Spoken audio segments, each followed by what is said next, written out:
Alright, hey guys, what's going on? It's Jasper here. Welcome back to another video.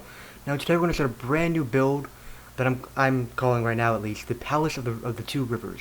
So one common theme I found while looking up images of French palaces and castles is that while they were still defensible, there were beautiful things to look at, like the Palace of Versailles, for example, massive thing.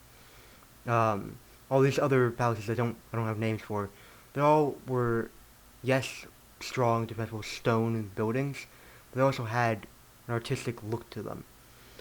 They weren't just gray stone thrown together in a big pile. So I'm gonna be working off that idea and making my thing like have a bunch of arches and things like that. And today we're just gonna lay out the general positions of all the buildings.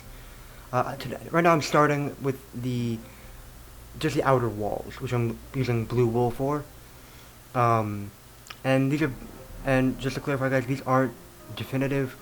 I'm gonna sort of refine these at some point in the next episode, or once I really start putting the actual blocks down.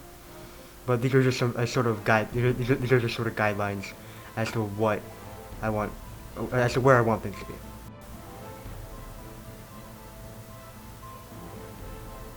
So now I start laying out just where I think the entrance hall of this little French palace should be. It's not definitive. It's not the size. The size is about how I want it to be, but I might change the shape of it a little bit more.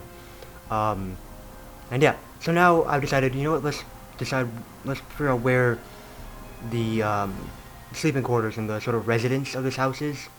Because the whole idea is that this isn't really a heavily defended castle. Is more it's sort of a private home, but it's massive.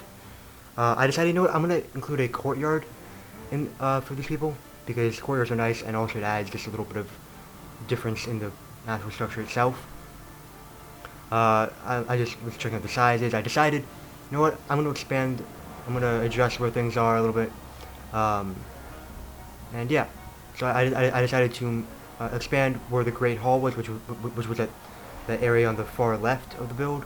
I decided to make it bigger, and eventually I add a hallway going down towards the rivers, just because why not, and also, yeah, just because I thought why not, and it would add some depth to the thing.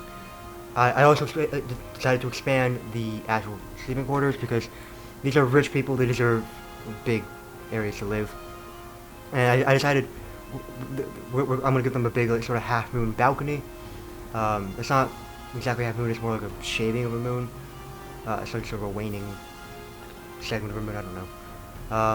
And as of this moment, the layout is pretty final. I'm just adding the hallway I mentioned, and I decided I'm gonna add a kitchen off of the Great Hall over here. Also, I think in between this episode and the next episode, I'm gonna edit the terrain a little bit around the actual palace itself.